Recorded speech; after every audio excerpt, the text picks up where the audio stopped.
Kate and Emily. How are y'all doing? Happy Friday, or Friday. Ooh, YouNow is like all Halloweened out. It's like orange across the top. Can you guys see it? And it's got a pumpkin where the O in now is. So spooky. Hey, Chelsea and Maureen and Alexandria. Alice, Isabella, Alyssa. Hey, hey, hey. We're here hanging out, you know. I showered, got ready for y'all. You're welcome. How's everybody's day? Tonight, Sean and I are going to a Halloween party, so we've got to get dressed up, so that'll be kind of fun. And yeah, I've just been working today. I haven't really Snapchatted that much or Instagrammed storied that much because sometimes my days are just like this. I'm just in front of a computer, I'm answering your questions and comments, and I had some phone calls and blah. So, oh, it's 11 p.m. You're so tired. Hey, I'm tired at 10:30, so there's no shame. Don't worry. Ooh, you just woke up. Oh, are you like in another part of the world? Because if you're napping, I'm super jealous. If you're in another part of the world, then, you know, I get it. It's morning. That sucks. Okay. Oh, is it late night for, oh, hey, hey, hey.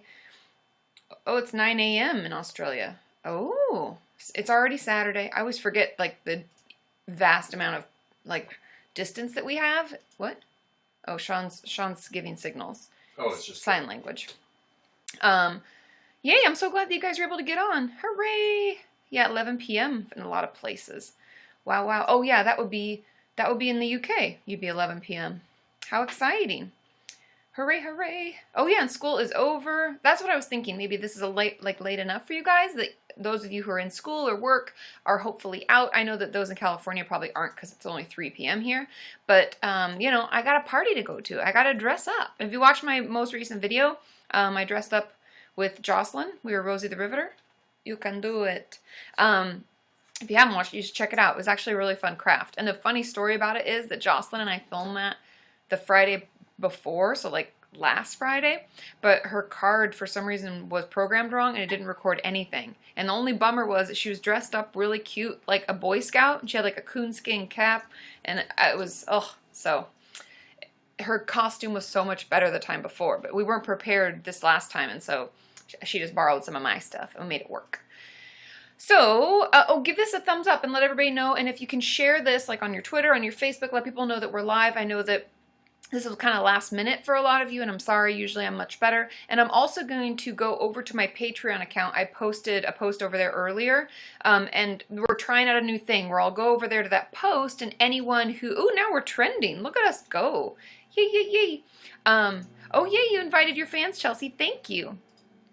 So anyway, I put a post over on the Patreon account. If you are giving anything on Patreon, you can give $1, you can give $5, you can give $50, you can give whatever you're able to give, and you get some extra videos and you get some extra perks. And for the live streams, I'm now going to take time out 15 minutes in and 30 minutes in, go over and answer those questions. So it gives you a little priority in the question realm, because we can't do live streams just on Patreon. It doesn't have that feature, so hopefully they'll change that. Okay, let's get into your stuff. I've been ranting and raving long enough, but it's just nice to see you all, because I missed YouNow. I don't know about you guys, but I actually prefer this to Facebook Live. Some of you thought so too, but I thought that, you know. Oh, thanks for all the thumbs up, you guys. Oh, I know, I got my eyebrows done. Thanks, Gianna, for noticing. I had not, my lady was gone on vacation, my eyebrow lady, Naomi. And so my eyebrows were slowly fading away. Fade away, because they actually look like this, but like a brow. Super sexy. So anyway, she fixed them, clipped them, because I don't touch them. Otherwise, I'll like take them all off. Is anybody else like that? I'll start plucking one and plucking another, and then like, oh my god, where are my eyebrows? I don't touch them. It's terrible. Oh yeah, you can click on the video and capture a moment. I think it's at the bottom. I don't know. Your screens always look different than mine. So yeah, you guys talk amongst yourselves. I think you just have to click the video. Oh, you just click the video? That's what Sean's in it. I just learned. Oh, he's learning too. We're all learning. We learn together. Oh, yes. Nazanin, that would be awesome. I could really use some extra brow. You know, brows are so in now, right? Used to be like skinny, thin brows. Now it's like bushier the better. And we're like, wait, but I already plucked them. They don't grow back the way they used to. Ah! Okay. Yeah, Alice, right? I can't help but pluck the Pluck my eyebrows. Okay, enough about me and my brows. Into your questions and concerns. Okay, Emily says, oh, hey, Libby. Hey, Jennifer and everybody. If I haven't said hi to you, I'll get around to it. Emily says, is it bad to want to go to the hospital for suicidal thoughts? I want to get better, but I don't want to actually do it yet. Weird? Want to go to the hospital? No. A lot of times, and so no, that's not weird. I was making sure I was understanding the question. No, that's not weird. I have a lot of people that have told me, many of my viewers have told me that they found the hospital time so helpful and so safe, and finally a place they can like talk about things and get help and support and advice. And so they enjoy that environment so much that they actually want to go back and actually prefer to be there. Now there's going to be a line in the sand where if we find that we always want to be in the hospital and we can't, oh, thanks, Kimmy. And if we can't actually be on our own and work on our own, because that's the whole goal of therapy, right? Is like we need to do it on our own and like fly, little bird. Oh, somebody proposed. I've never gotten a proposal before. How romantic. I'm already married. I'm sorry. But, oh, that's so funny. But they, if you need to be in the hospital all the time, let's get to the point. I know somebody said last time it was hard to follow because I was talking about all the stuff that comes up. So get back to that. But if you need to be in the hospital all the time and you can't be on your own, that's the problem. But wanting to go in and maybe not being ready to get better is okay. It's like a process, right? And we might not want to get better, but we also might not like how things are right now. And so we recognize that we need help. And I think that's completely normal. Thanks, Alexis. And thanks for all the proposals, you guys. I feel so loved. And all of the thumbs up and the bars. You guys are so sweet.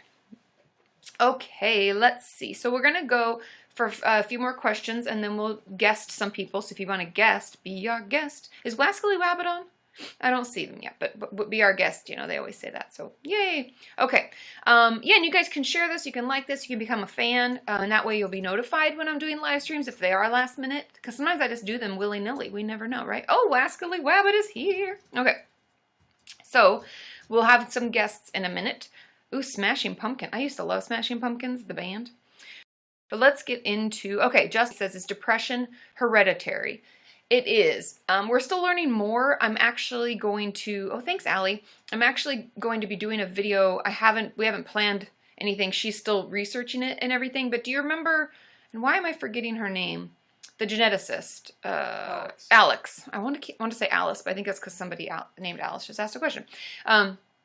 But anyway, she's looking into the different genetic components of depression, and then we will do a video together because she was in a video of mine before because that's what she really does. And so, yes, depression is hereditary. There's a 25% increased chance of you having it if someone in your nuclear family, nuclear meaning mom, dad, brothers, sisters, if anybody like that has it, then we are at a higher risk, so just be aware. But we're learning more, and hopefully I can do a video with Alex and she can explain that, you know, more clearly and have more definitive answers for us, okay? Cool. Yes, Alex Danis, yes. Remember, she's so great. She just doesn't live here. She lives up north, so have to plan. Oh, thanks, Emily, for the tip, and thanks, I missed a couple other tips, but I'm going to try to get through questions so that I'm not, you know, jumping around and saying, like, thanks and thanks, because I got some comments that people are like, I don't like that. So, I hear you. Okay. Okay, Leisha? Probably Leisha. Do you believe labels are necessary?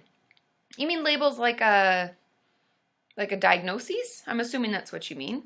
Control the scroll. I think that, okay, sorry, that people, you guys cracked me up.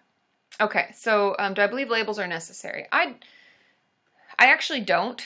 If we're talking about diagnoses, so I'm talking about labels as diagnoses. So I don't believe that a diagnosis is necessary or something that has to happen. It does on the clinical side, at least in my mind. I have to kind of know what you're working on so that I can treat you properly and we can have a plan and we know whether you need to see a dietitian or a psychiatrist or both or whatever. So it helps clinically on the back end, but I don't think it's necessary for you to label yourself and to feel like it's who you are, because it's really not who you are. It's just something that you're going through and something that you're dealing with, and it's just part of what makes you you, right? It's not everything. It's like me labeling myself as like a sister and a wife. Like, that's not all I am, right? I think I talked about that a little in my video with Jess Lazama about, you know, identity. And so that's why I don't always, my clients, I don't give a diagnosis unless they request it or less insurance needs it, or if it's a really complicated case, I need to figure out what I'm treating, just because I feel like a lot of people, have adverse reactions to labels, and it can feel kind of icky, and sometimes it feels bad for people to be like, oh, you are blank, and you're like, I don't like that, or I don't agree, right? Okay, one more question, and then we're going to guest. So get over and guest. It says I have 11 people waiting to be our guest. Be our guest. Okay. Oh, thanks, Allie. Okay, 11M says, I've been assigned to a new GP. GP meaning a general practitioner, like your regular doctor. But he's a family friend. Do I have to go to him to talk about my mental illness, or can I request another one? Yes, you can request another one. You could honestly, because he's a family friend, that could just be a reason. You could just be like, I see him at like dinners and it's really awkward, and I don't want to tell him everything because that's weird. Even if it wasn't mental illness related, I wouldn't want to go to a regular doctor and be like, so if I knew them, it's like a family friend, I'm not going to want to tell them like if I have diarrhea or I'm feeling really sick or anything. It's just it's invasive. So that's what I would say. And I would ask for another. Oh, my husband just tipped me. I pressed the free spin button right next to the tip jar. I was like, oh, I don't have any bars, but I pressed the free spin. He got a free spin. That's taking our relationship to a whole nother level, you guys. Okay. Yeah, you're welcome, ma'am. Okay, let's go live. How do I... Okay, there. I was like, whoa, is it not letting me? Okay, everybody. So we're going to... I think I'll do it because I can sort. I usually do waiting the longest. So Emily O, are you ready? I'm going to make you our guest. And get your question ready. Question ready. And let's see if it'll connect. Oh, people became a fan. You can become a fan, like I said, and you can, share and like. Those are all good things. It tells you now that this is a good thing and that, oh, I know, be our guest. I love the musical notes. I don't know if it's going to connect. Oh, are you there?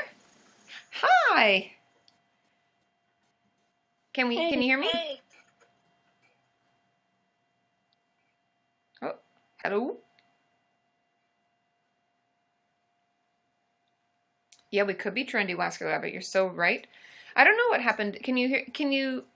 Is your connection, are you on a cell phone, Emily? I don't know if you can get on a regular... It's skipping in and out.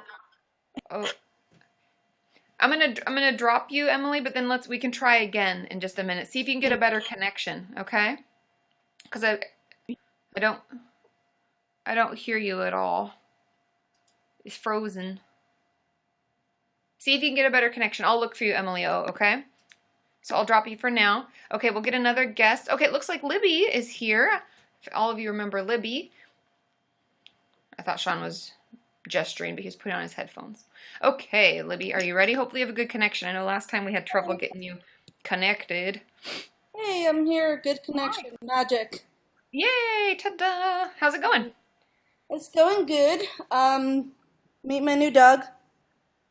Yeah! Is it a boy or a girl?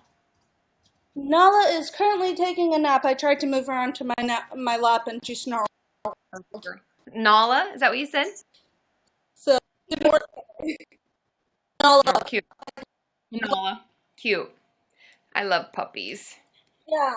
Okay, so I have a question for you. Uh-huh. Can you... Oh. Okay, so I have a question. I actually posted this on your website.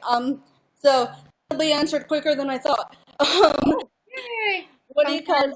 That way. Yeah, I have, like I think I told you before, I'm in art school, and I have a tools class that we have, like, every single class we have different posters that we have. It's cutting out, Libby. They take 14 hours. What? I can't hear you. Okay. It's like cutting out pretty badly. Can you hear me? Can you hear me now? It's like... Yeah, I can hear you. Maybe just answer the one on the website. Okay, is it on the website? Yeah, I can hop over. annoying. Yeah, can you hear me though? There, it was clear for a minute. It's just hard, like, sometimes it's like blah, blah, blah, blah, blah. Alright, can you hear me now? Yeah, let's try. What's the question? Sorry. So, my question was, I have this class in school, and for every single class I need an X-Acto knife, and I have cleaned of cutting for almost a month, and I really don't want to have an X-Acto knife in my house. Yeah. I've never used one for cutting, and I've always used razors, but I've never gone too far. Yeah. And I Those feel are, like with an X-Acto knife, it would be really easy to go too far, especially if I was in a bad place. yeah. Um, so, and I can't tell my professor because I'm in school, and the school I'm Yeah. in is widely considered the Harvard of advertising. So I'm not gonna go and be like, okay, so I have this and this and this and that. So I really can't do your schoolwork. Go ahead, fail me. You know what I mean? Yeah. So So what? that's my question. Okay. Okay. So I think my answer would be that is there a way to only do the work at school so that you don't have to have something at home? Yeah, but there's no place for us to keep our own stuff at school. Okay. Hmm. Because the only other way, Yeah. because if there's no place for you to keep it and you have to have it, then in truth, we're going to have to find some other ways to cope, even if we don't feel the urges. We're going to have to like preemptively strike and like, make sure you're taking care of yourself, make sure you're doing the things that you're supposed to do to like self-care and distract and all the different techniques My and tools. first preemptive strike was getting Nala, who's in ESA actually. Yeah. Um, Yeah. uh, what do you call it? I had her license. I got my therapist to write me a prescription as an ESA. Oh, Uh-huh. and that's for any of you guys out there. If you want a dog and you need one, and if you live somewhere where you don't have a dog, your therapist can you write you a letter, Yeah. which allows Yeah. you to have a dog. It gives you a prescription. Um, So Nala actually really helped me last night. I was crying and she snuggled up to my face. It was really cute. Oh, that is Um, cute. yeah, and it was like the first night I Looks like we have have a her. lot of in the chat, people are offering up some good ideas. People are like, maybe ask your instructors. Like you could say, could I leave my supplies in your office, like with one of your teachers? And if they ask why, you can say like, oh, I have a roommate and they get into my stuff sometimes, and I'd feel safer making sure it's still here. Or Well, you could tell actually, them like, school, in school, I'm actually very comfortable being like, oh, whatever, yeah, I have PTSD. It's crazy shit. But I'm pretty comfortable saying that. That being said, there's a limit to how comfortable I am with that. It's like if somebody asks me about my PTSD, I'm not gonna clam up and not tell them because I don't think I should be keeping it a secret. It's not my fault. Do you know what I mean? yeah, Um, yeah, so that being said, I my professors are, like I said, my school is widely considered the Harvard of advertising, and my professors, each and every one of them, can literally make or break my career. yeah. But I would find one that you think is understanding. I would tell them that you need to keep your stuff at school, whether you want to tell them that maybe your dog will chew it or you have a roommate who might steal it or whatever. And I think that would be the best thing to move forward, as well as just taking care of yourself. Because if this is something that you're going to do for a living and something you're going to be in, then we're going to have to find ways to better manage it. And I would even bring it up with your therapist and get some tips that way too. And keep us posted. A Okay? way to manage it called, yeah, I was finding a way to manage it called twice a week, but I had to make a deal with my lovely parents and cut down on therapy twice a week so I could get Nala. So, womp Oh, womp oh, womp on honey. Oh, that there you one. are. Yeah, but I mean, you still have your tools, you still know what you've worked on. I would still use Yeah. those, but I would, use the resources you have at school. If you have someone that, would let you keep your supplies in a little lockbox, you can just say, hey, I just want to make sure they're here. I've had issues with my roommate or my dog might get into it or chew it or, there's a lot of ways that we can make that work for us. So keep us posted. Let me know how it goes. But I just would do Hi, anything I Katie. can to make sure you don't have to keep it at the house, okay? Yeah, that might not be my smartest idea ever. I've pushed off getting it for a while already. Oh, oh, you're So, cutting all out, right. Libby, a little bit. Okay. Bye. Oh, okay. Keep it posted. Okay. Bye. Cool. Oh, and Emily, I see that you said you had a better connection. We'll get over to you in just a second. I'm going to answer a couple. Oh, perfect. You're on a laptop. It's so much easier if you guys want a guest to be on a laptop. That way we don't have, because I don't know what it is, but like cell phones just don't have like the connection is a little wonky. Okay. Oh, Lady Cup is saying, do I ever sing or perform? I'd love to hear me sing. I used to be in a choir, you guys, and I used to sing a lot, and I actually got a scholarship to Pepperdine to sing in their choir. If anybody didn't know that, now you know. The more you know. But, oh, thanks, Allie. I almost said Alice because it's Allie C. But I used to sing all the time, and I haven't anymore, and I'm not taking guitar lessons. Maybe that's something I need to get into. But you know, when like, I made a career shift, right? Like, I quit my full-time job, and I'm doing this more full-time, and so money's been tight, and so I've kind of just, you know, not done as many things as I used to do. And also, you know, a lot of my free time is doing stuff with you guys too. So maybe it's something I make more time for and do more. But yeah, I don't sing anymore, but I do kind of miss it. And I miss my voice lessons too. It was so much fun. Okay. Okay, let's see. One more question. Oh yeah, there is a, Sean's saying there is a track of me singing on the website back in the day. It's when I was learning guitar. Is it, what song is it? I don't even remember. Leaving on a jet plane. Oh, Leaving on a Jet Plane. Cute. Okay. Yeah, singing is therapy. It's true, May. I agree.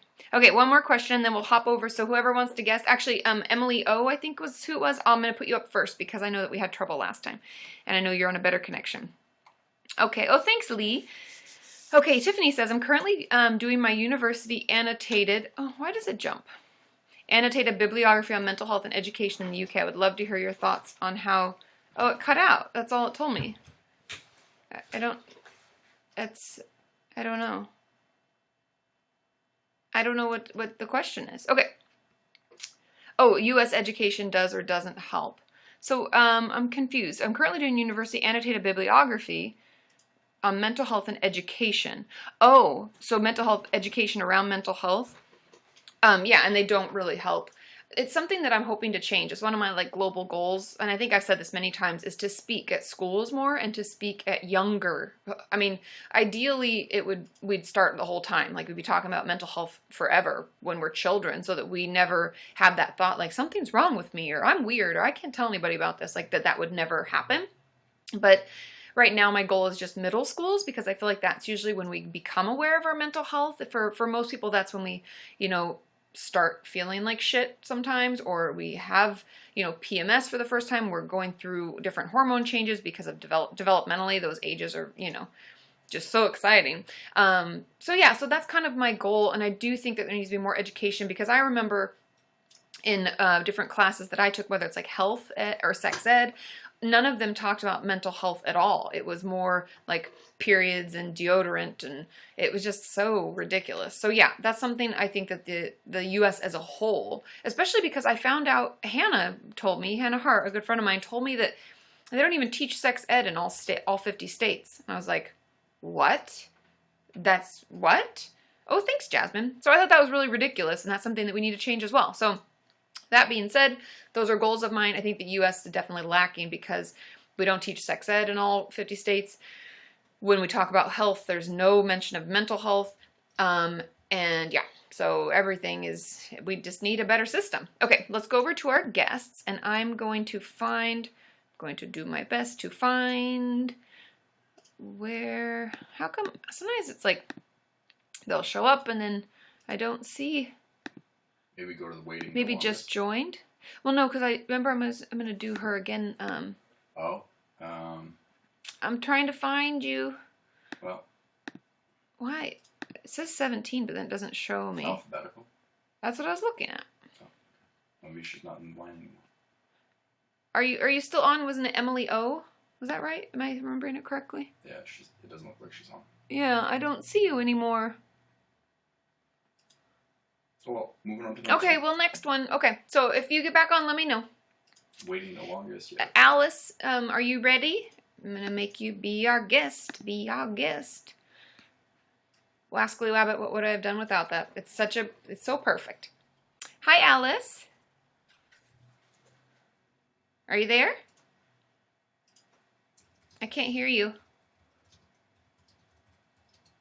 Moving on. Are we there? Okay.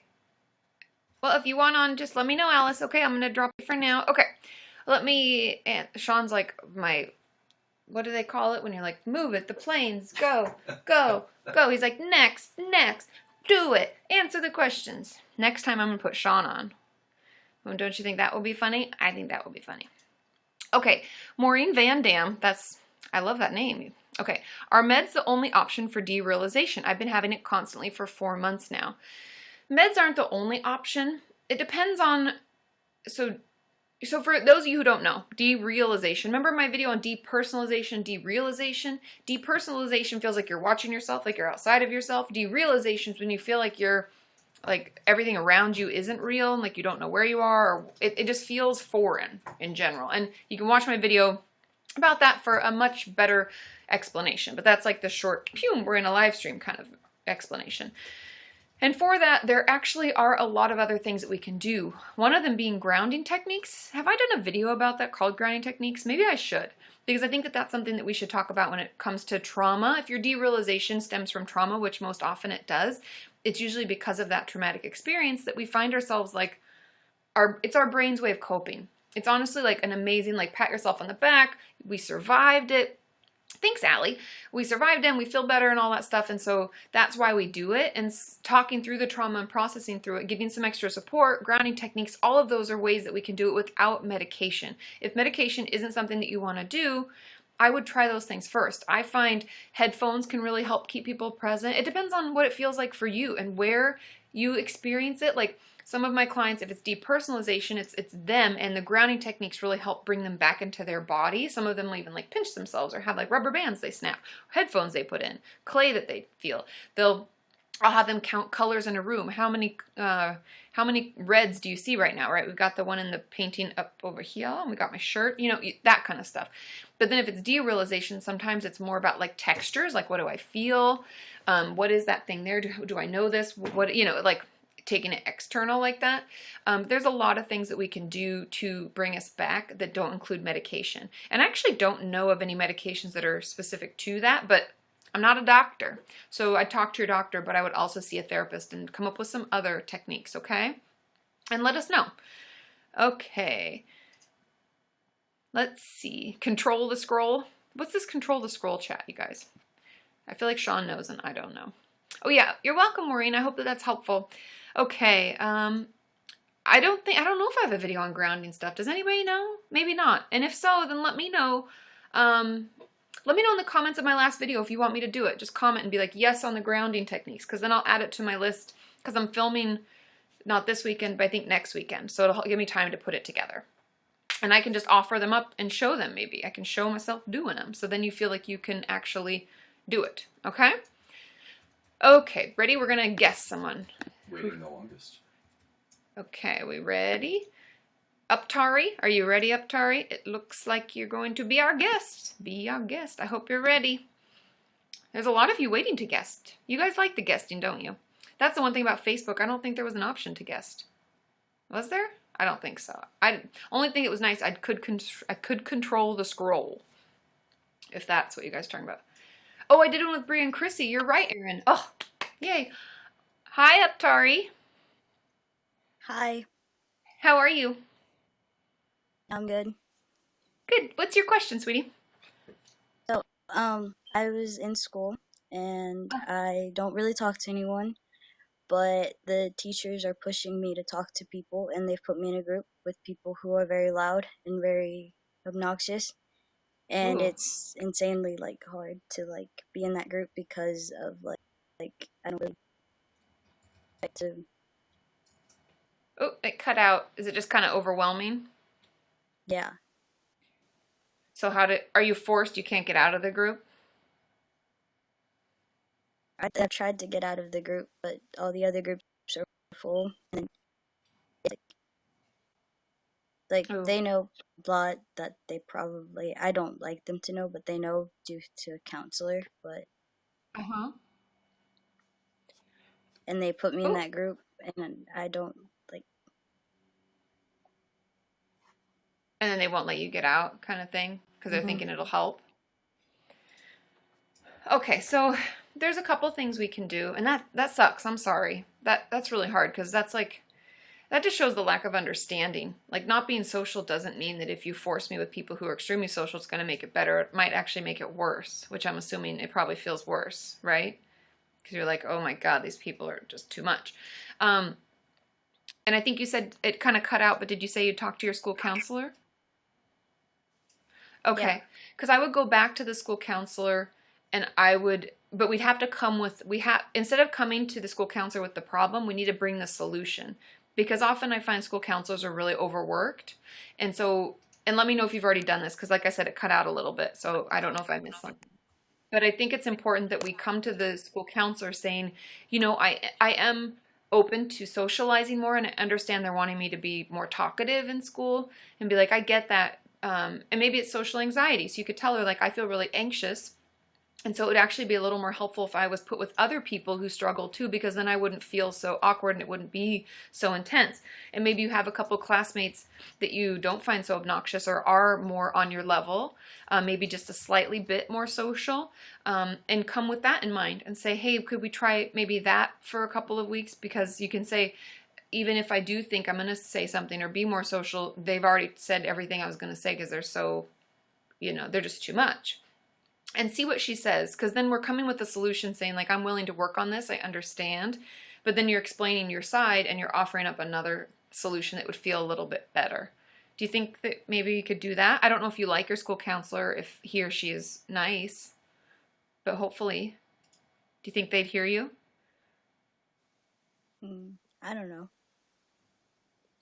Because otherwise, I mean, as sucky as it is to say, it's like we can't force ourselves to be social. That doesn't fix anything, right? That doesn't make us feel better. And even if you don't feel like you could come to your school counselor with a solution, maybe just spend some time and talk with him or her and make sure that you feel like you have some support at school, and explain why it doesn't work and talk about how bad it feels for you, and just at least have that outlet, have someone you can talk to. I don't know if you find them helpful or nice, but hopefully. Are they nice? Sort of. Depends on their mood for the day. Yeah, well, and also probably on your mood, but next time you get a chance, I would try that and see if it works. I mean, those are kind of my two options. If you feel comfortable, you can offer up the solution, because you shouldn't have to stay in that group. And I wouldn't really take no for an answer, because there's no way that we can just force ourselves to be more social. That's not how it works. And I'm sorry that they put you in that position. So yeah, try to talk to them. Try to get some better answers and a better solution to what's going on. Okay? And keep me posted. Okay. Keep your name the same, because otherwise I get confused. Okay? Okay. Bye. What, baby? Oh, okay.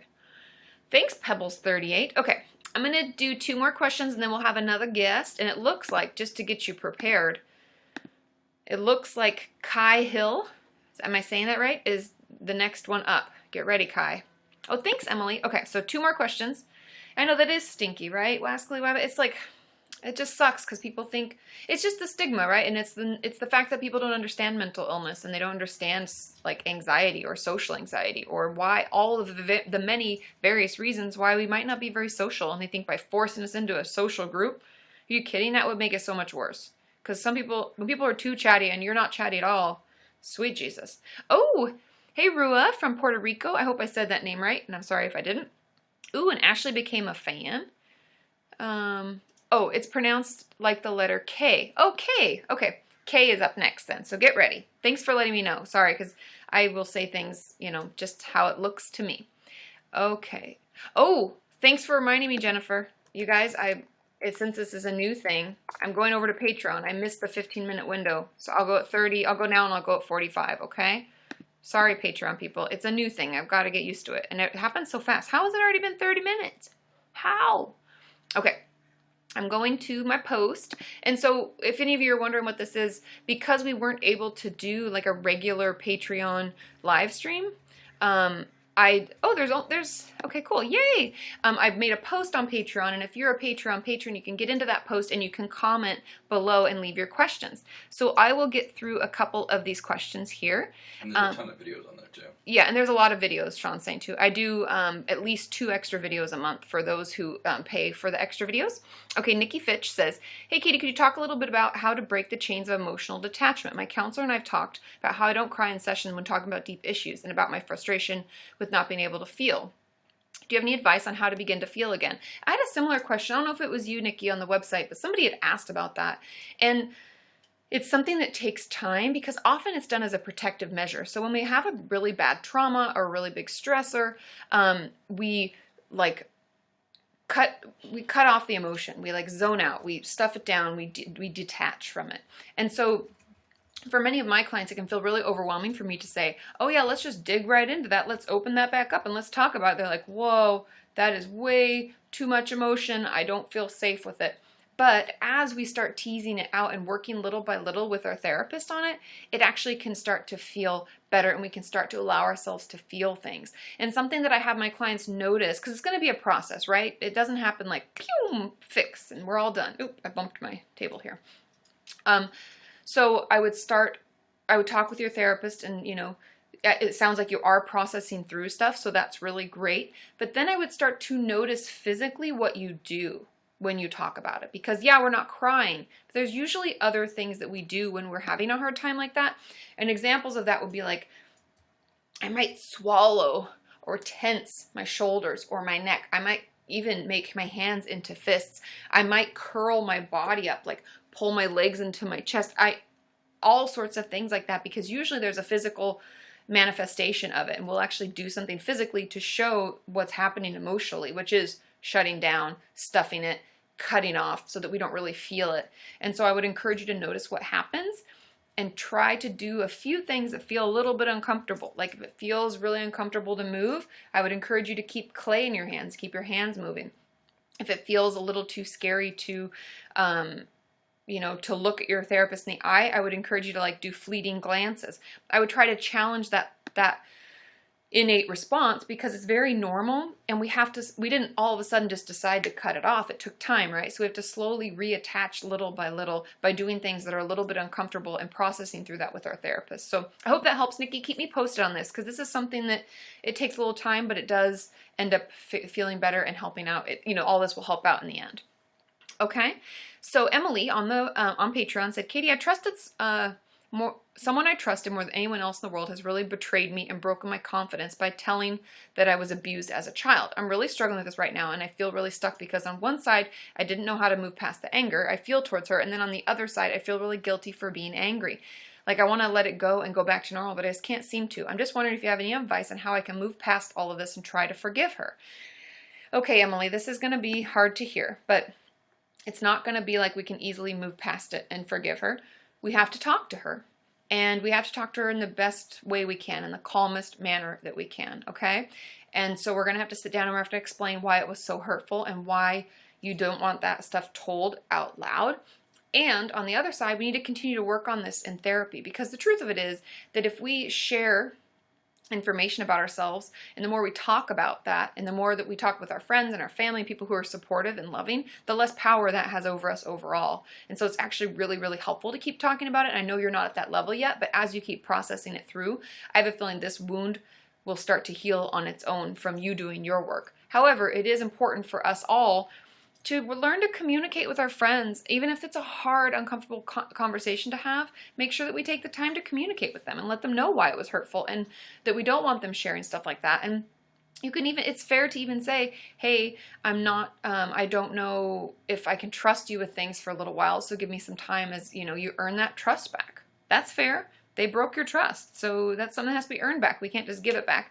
And give yourself time with it. If you feel shitty and you don't like them for a while and you're angry, it's okay.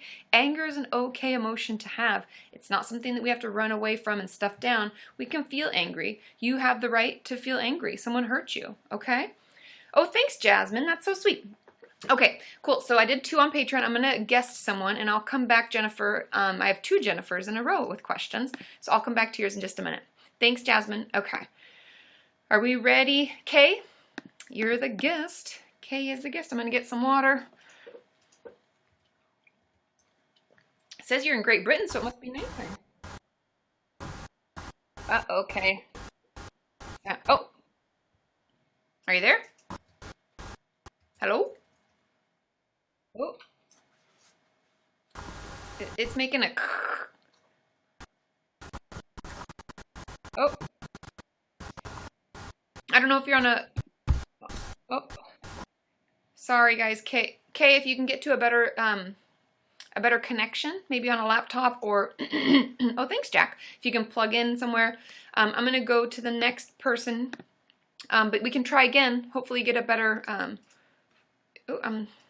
and Jackie K, are you ready? Make you our guest. But it's best to not be on an iPhone or on a cell phone at all, if you can. If that's possible. Hi, Jackie. Hi, Katie. How are you? Good, how are you? Good. Oh, you have such a good connection. Yay. So what's your question? I was just wondering if you could talk about possibly, like, it's been mentioned to me that I might need to get a medical guardian because my doctor thinks that I need a feeding tube and I don't think that I need one. Okay. So I was just wondering if you could talk more about, like, what a medical guardian is. Okay, so let me pull up. There's this thing I got. Oh, Sean has a call. So it depends on what level. Would they like just come during the day with you, like for just stay for most of the day? They just think that I need someone to, like, make my medical decisions for me. Oh, okay. So almost like a conservatorship of sorts? Yeah. Yeah? Okay. So for any of you who don't understand what we're talking about, when people feel that, like, for instance, in my case, I'll give an example of something I've done. In my experience, like when I worked in the hospitals, people who would come in who were floridly psychotic and therefore weren't able to make decisions for themselves because they may not even know where they are or what year it is or anything like that. Oftentimes family members or someone from the state of California would conserve them, meaning they would make decisions for them, keeping their best interest in mind. Now, I'm not sure your situation exactly, Jackie, but I think something that you should maybe take some time to think about would be how you are doing. And if you feel that you are making the best decisions for yourself. I know that this is going to be a hard question to answer. It's not something that, because of course we're doing the best we can, right? But I think it's important to consider for a minute that maybe, like, see both sides. What are the reasons that the doctor said? Why did they think that you needed the guardianship? Are there things that have happened that they worry and therefore feel like it's maybe in a way, it's just outside of what you're able to do right now? And also keep in mind that usually when they start them, they're temporary at first. They can do like 6 months or a year and then they reassess. And they can even do a month, usually at first, like the first 30 days, and see from there. But I would just consider kind of why you think the doctor thinks you need it, and then why you don't think you need it. And take some time on it, because it's difficult. But there's no shame in having extra support and having someone who can sometimes do the things that we maybe aren't able to do ourselves. Like, I know that I had a few clients who were conserved by a family member, like a sibling. And they actually, the sibling, after talking to their other sibling, decided to relinquish control because they were having trouble making some of the tough decisions about the treatment. And so they gave it to, a ward of the state, someone who would do it for them, because they felt that they, even as like the sister, it was a sister, that she felt like I couldn't do this, to my sister. And so I need someone else to do it for me. And so it's recognizing our limitations. And so I would just take some time and notice, like, where do you feel limited? Are there things that they wanted you to do that you were like, nope, I can't? And was that detrimental to your health? I don't know. I mean, I don't know your situation, and all the details, but I'd take some time and think about it and see if you're able to see both sides. Because I think that's the hardest thing, is usually we come in with our own and we're like, no. And that feels like someone taking our last bit of control away from us, and that can feel really scary. And so just slowing it down and knowing that, you have a right, you have choice, and we have to figure out what's the best choices and rights for you, at the time. And see how long. See if you can negotiate maybe the length, and we can try it out for like 30 days and see if you hate it or if it's okay. Okay, thank you. Yeah, of course, Jackie. Keep me posted, okay? Okay, I will. Thank you so much. Okay. Bye. Bye. That's a tough one, you guys. That stuff is hard. And there's a lot to think about, because it's like, there's so many things that go on, and it's hard to know about that. Okay, over to Patreon. And sorry, guys, this is kind of hard toggling back and forth, and I missed my first time I was going to go over. Jennifer says, can you talk about flashbacks and body memories more? I tend to wake up and get on the bus and thoughts of the past come up. This is now an everyday occurrence, and I'm still a little lost on body memories. It's when you physically feel the abuse again. Oh yeah, if you guys haven't watched my video on it, it like feels like it's happening to you again. Yes, you're right, Jen. How to handle this, especially when therapy's weeks away. What can we do when it's so overpowering and taking control? So the thing about it being an everyday occurrence means that we're usually triggered. And I know that sounds crazy because sometimes people are like, I didn't feel triggered, nothing happened. What do you mean I was triggered? Blah, blah, blah, blah. And they just like don't, they don't believe me. But often there are smells, there are things that we see, there are sensations we feel in our body. It could be something that we ate. It could be a sound, like someone's voice sounds familiar. It could be any number of things that trigger us. And so I think part of it is recognizing when you're triggered and where it's coming from, because a lot of times we're not even aware because we're so disconnected. So that's one of the first things to do, because then we can be aware of what's triggering to us and we can avoid situations that may be triggering, and we can prepare ahead for those specific, like if it's sounds, we can wear headphones. If it's something that we feel, maybe we put on gloves. It's getting cold, that's normal, it's okay. Maybe it's the place that we go catch the bus. Can we go to another place? There's all sorts of things, right? There's all sorts of things that we could do to kind of help protect ourselves from those situations. And so I would kind of consider that a little bit, Jen.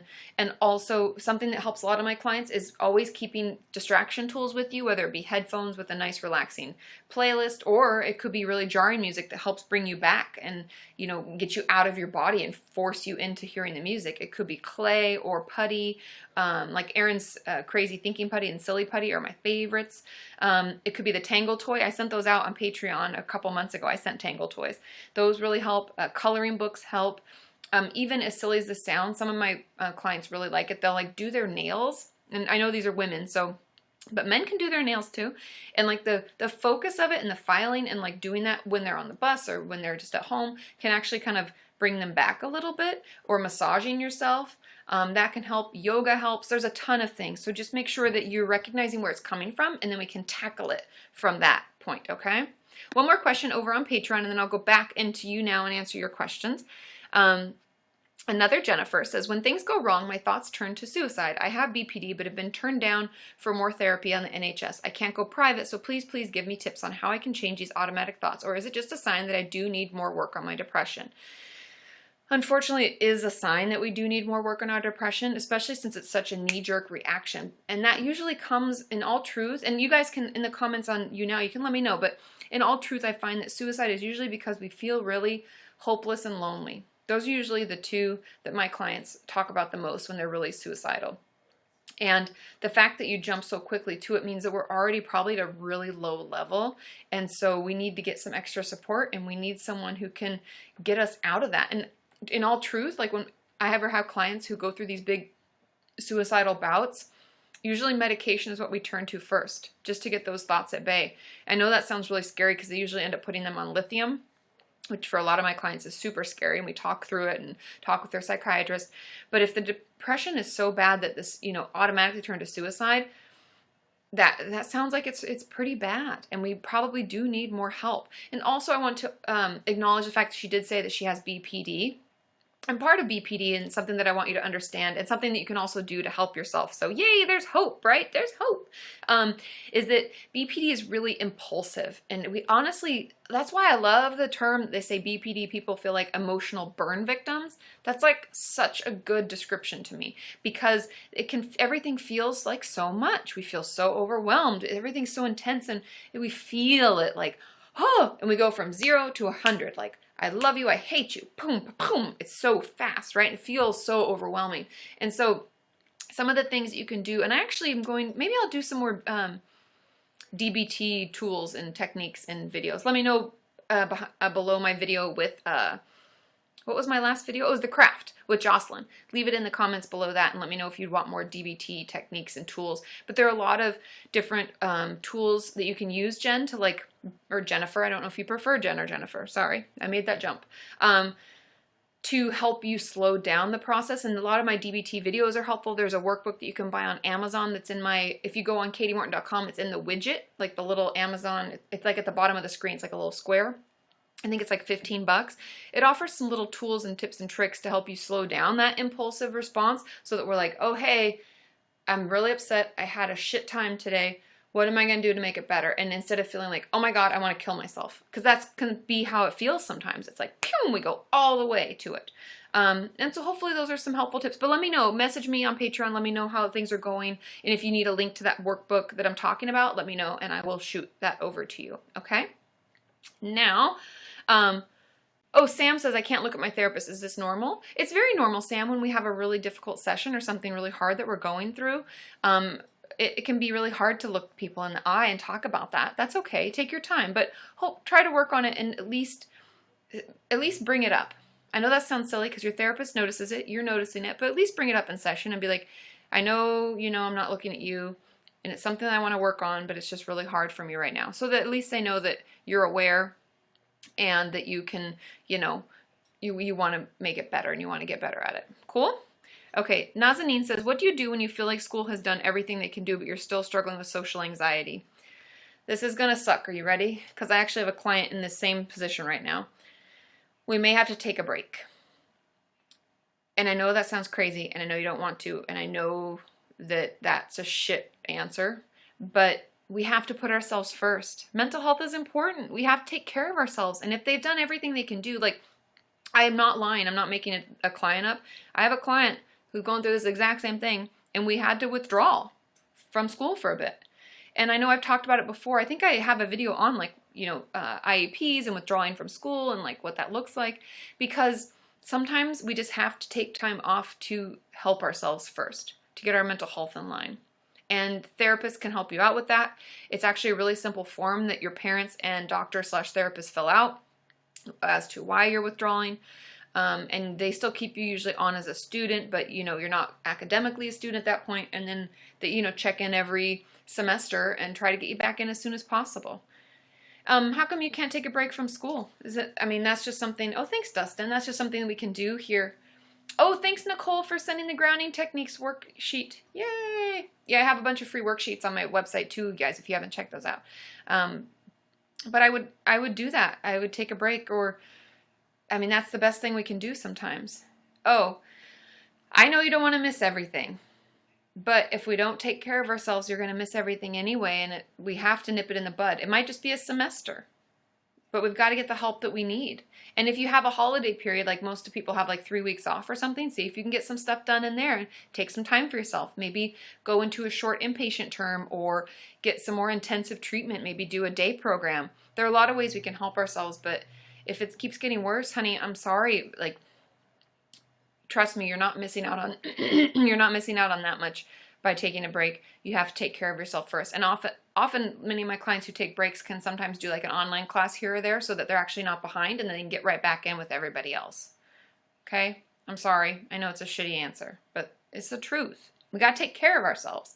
Yes, Jennifer's right. We got to take care of ourselves. I know it's scary, but one thing at a time.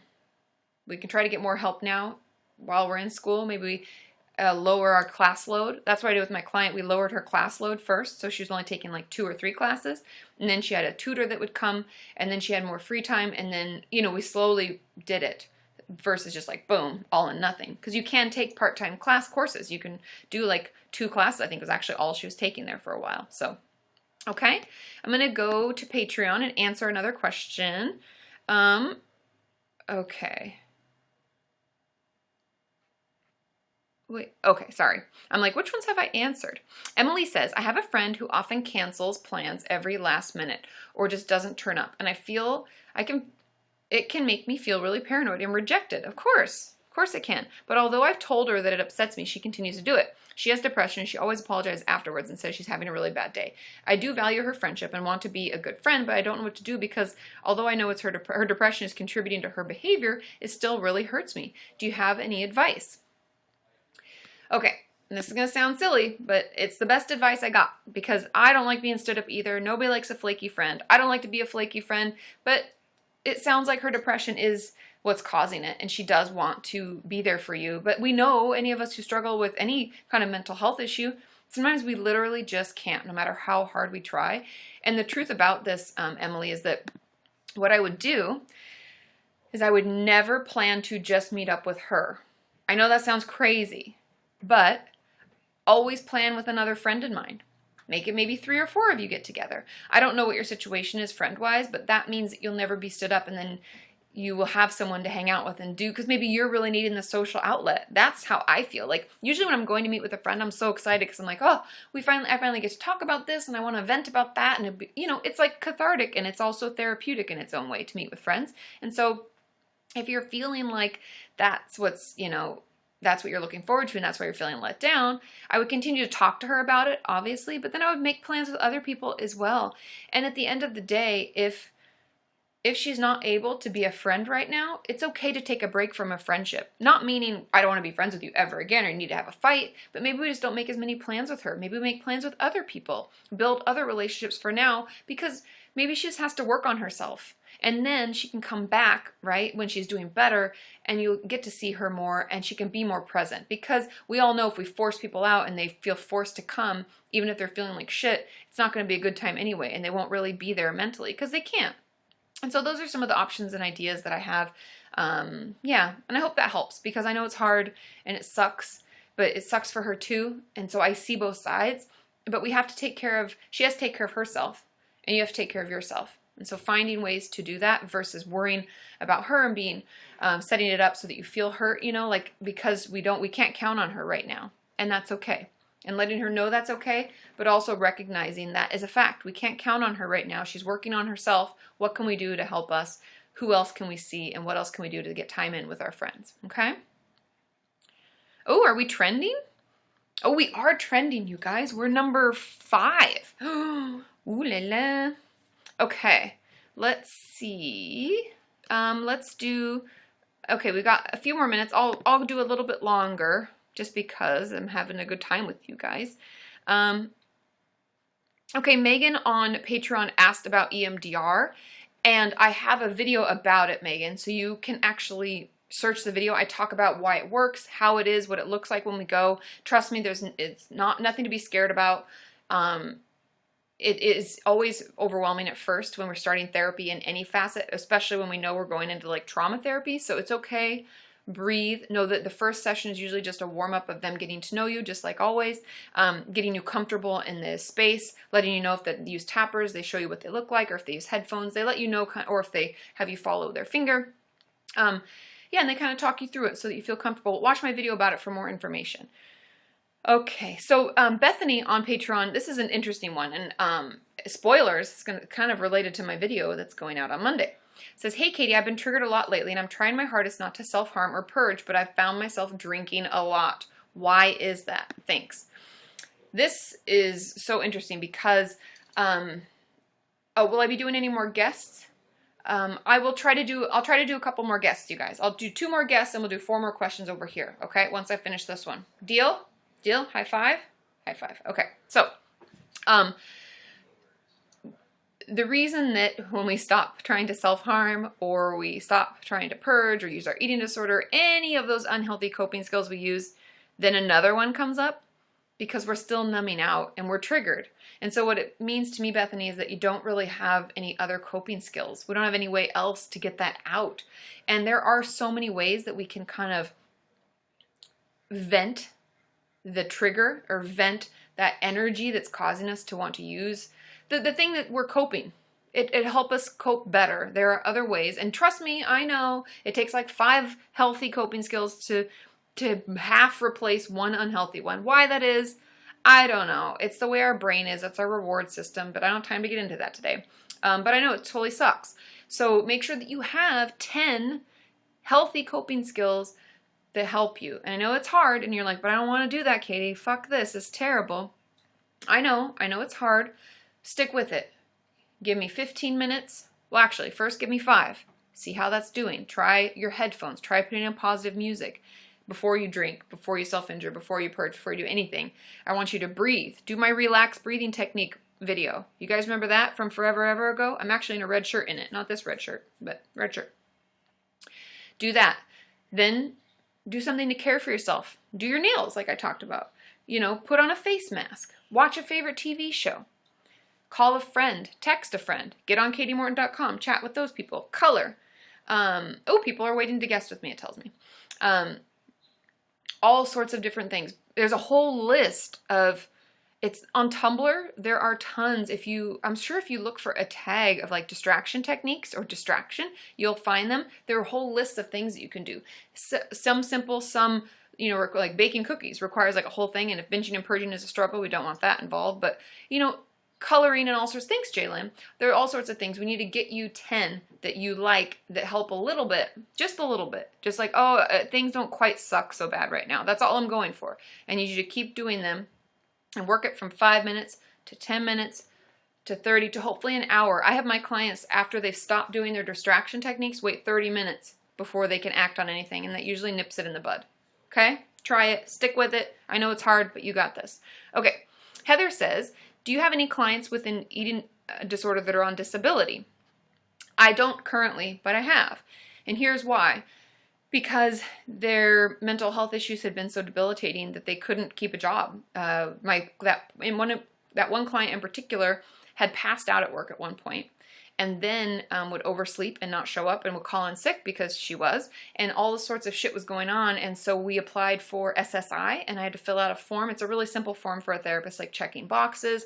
It's like a Likert scale of like, on a scale of 1 to 5, how much do you feel that they're impaired by blank? How much do you feel that, and so we filled that out and she got on disability. And just know, I had that video with Jaden where he shares his story about SSI and getting on that. I have a video with him about that, so you can check that out too.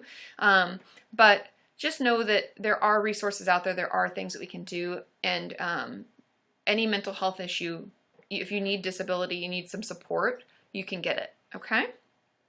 Okay, let's do a guest. Be our guest. Be our guest. Why does it say no guests? You guys... What? It just told me that I had... Oh, there you go. Hey-o. Oh, Jaden, you're on. It's like perfect timing. I was just talking about you. Let me get some more water. Hi.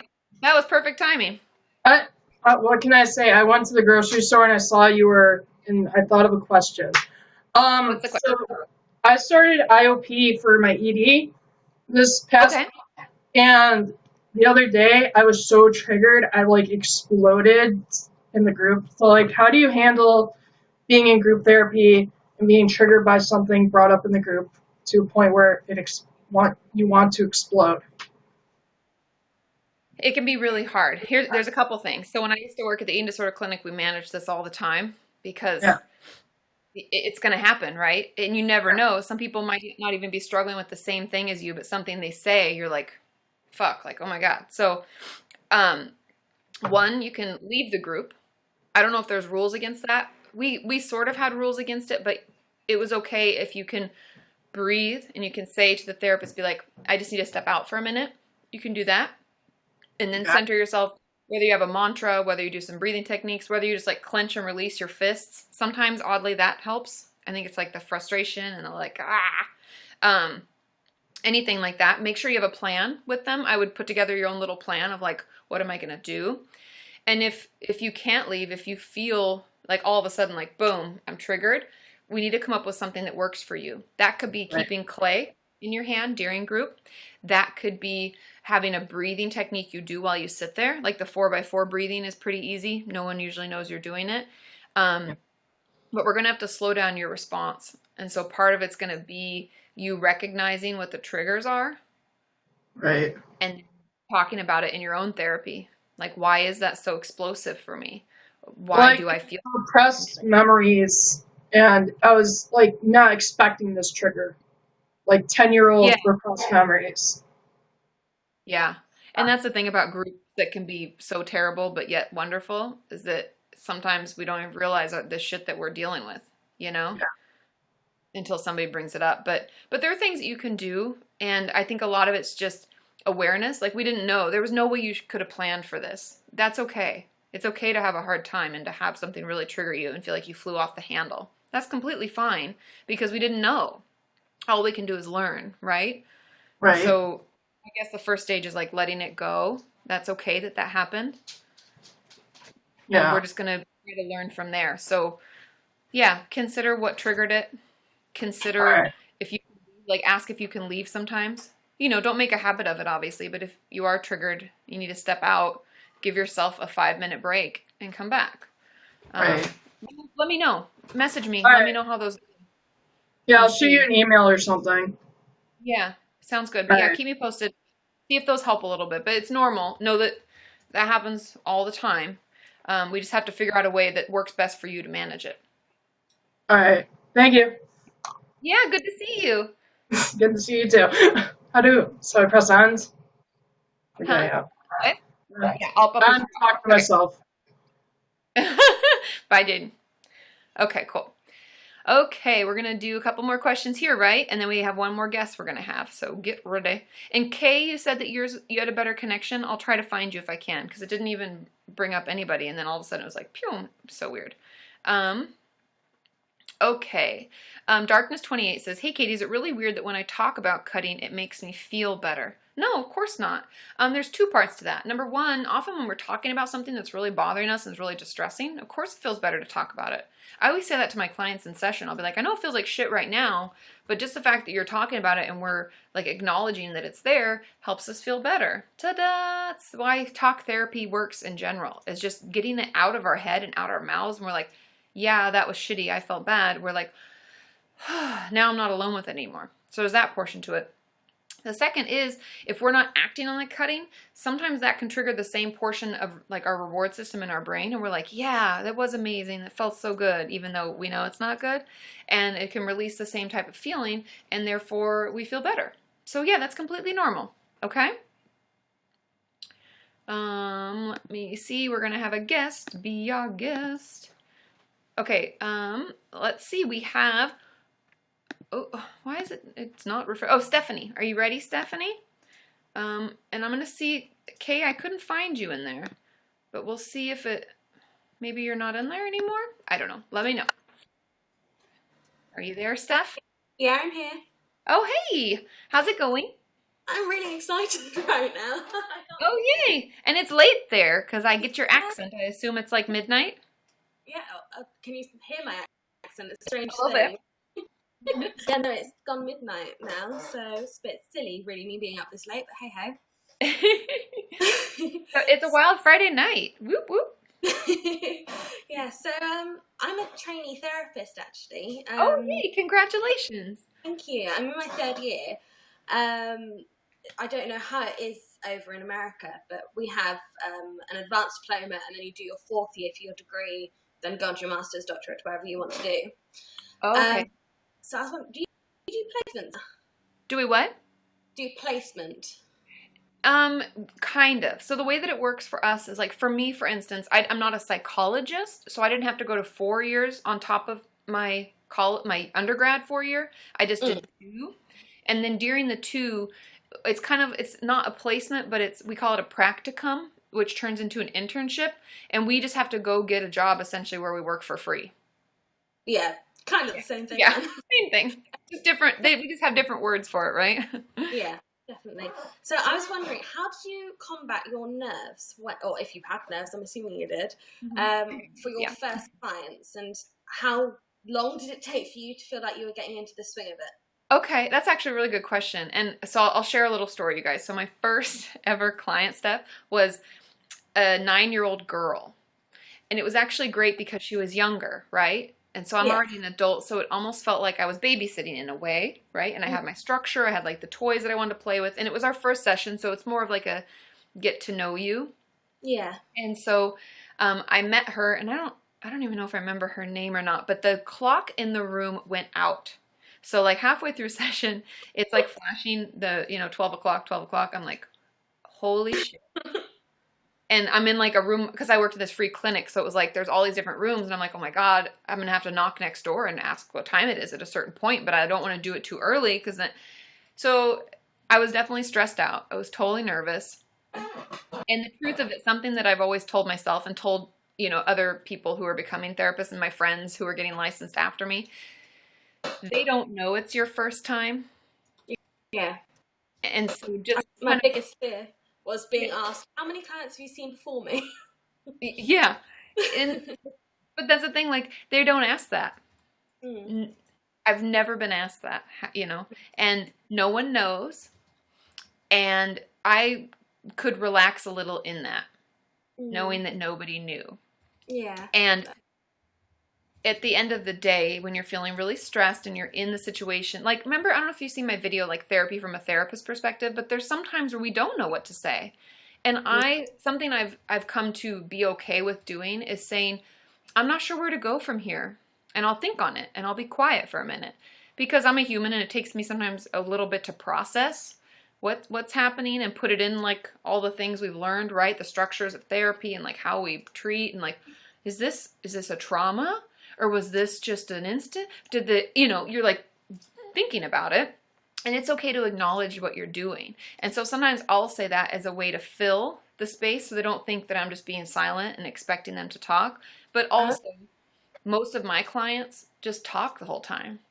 So it's actually, don't be too stressed, because you just have to practice listening for the right things. And, sometimes they're going to need some guiding questions, but they don't know it's your first time. And I'd say it probably took me, by the time I was in my final bit of school, so we start our practicum at the beginning of our second year. So I had a whole year. Yeah. Even before I got out of school, I was completely comfortable. And I didn't even work that many hours every week. So I'd probably say maybe 2 months. Okay. And I felt pretty confident. I mean, there's always different things. And even now there's times where I'm like, God, I don't know what to do with this. And then I had the thought of like, should I refer them out? Because maybe I'm not the right person, know? But it happens quicker than you're going to expect it to. Yeah. And it's just honestly, those first 5 sessions are a little like, ooh, you get really nervous. Yeah, my client, I suddenly had a thought halfway through of, oh my God, did I actually introduce myself? Does she know my name? And you'll get in the groove of like, I'm sure there's certain things you have to say too, like here are your rights and here are the rules and these are things I have to tell people and this is, and you'll get in the groove of like, saying who you are and asking all the questions and taking the history, but you're going to be great. Yeah, I have no doubt. Thank you. Of course. Your videos are incredibly helpful because I'm doing complex trauma and sexual violence. It's incredible, your videos. So thank you. Yeah, of course. I'm glad it's helpful. And keep me posted. Let me know how your first session goes. Thank you. I'll see you soon. Okay. Bye, Steph. Bye. Okay. Yeah, my Snapchat is Kati Morton 1. Thanks, Shanna. Shanna Bell or Beal 11. I don't know about my Snapchat, you guys. It's like, it's a crapshoot. I try to make it funny sometimes. Sometimes it's just what I'm doing. Sometimes we don't know. 2 more questions, and then we're going to call it a day. And then for any of my Patreon people who are waiting, I'll hop in and answer your questions right after, but I'll just type them, okay? Let's see. Oh, Maureen likes my Snapchat. Okay. Oh, somebody's asking if I can do a video on pica. I know it's when you eat things that are inedible. I'll have to do some research. It's not something I've clinically experienced. So I'll have to look into it, and I can actually I have this journal club I'm part of. I'll maybe see if one of them like has worked with it. Maybe they have some more insights. Oh, Steph, I don't answer Snapchats. I don't answer Snapchats or answer DMs on Instagram. I've just actually shut that feature down, so I don't even see them if you send them. Just because it's too much for me to monitor, and it's actually easier when I have like my certain places where I find the questions. So that's the best way, okay? Okay, let's see. Can I talk about being ashamed of attachment? A little bit, Carrie. I find that the shame with attachment honestly usually comes maybe out of a trauma, like from your childhood, or I don't know if you have BPD, borderline personality disorder. I have a lot of clients who struggle with attachment and have shame associated with it who also have BPD, or those who have CPTSD. That's why I mentioned the trauma portion. I think part of it is and this is such a therapy answer, and I'm sorry, but it's like the answer for everything. We have to figure out where it's coming from. Why does the attachment feel so odd to you? Where does that belief come from? And you have to remember, if anybody doesn't know, I practice mostly in CBT and DBT realms. So those are like my therapy, like go-to tools. And so with CBT, it all goes down to like that firmly held belief, where it's all coming from. And my guess would be that something happened when you were younger that made you think that the way that you like to feel love or attachment or support is like somehow someone's told you it's wrong. or bad. And so we have to get back into that frame of mind, figure out where that came from, and process through that hurt with our therapist and figure out what is actually the truth and what really, that what we need is okay. And it takes a while to change that belief, but figuring out where it came from and what happened and can actually help us figure it out and heal it. Does that make sense? I know that's like such a therapist. It's like a therapist answer. Ooh. But hopefully, hopefully that helps. Oh, somebody asked, where do I come from? I'm from the country. Did you watch my video with Jocelyn? Sean really liked that one. But I grew up in a really small town, and in Washington State. That's where I'm from. And then I've been out in California since 2002. Okay, I'm going to try, Kay, I'm going to try to find you in here and see if I can, there you are. We're going to try Kay one more time because Kay wanted to be a guest and I couldn't find him. And now here he is. Oh. Hi, Kay. How are you?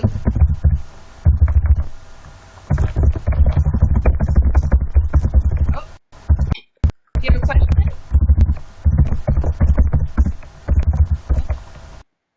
I don't know why it keeps doing that. Sorry, Kay. I tried. I really did.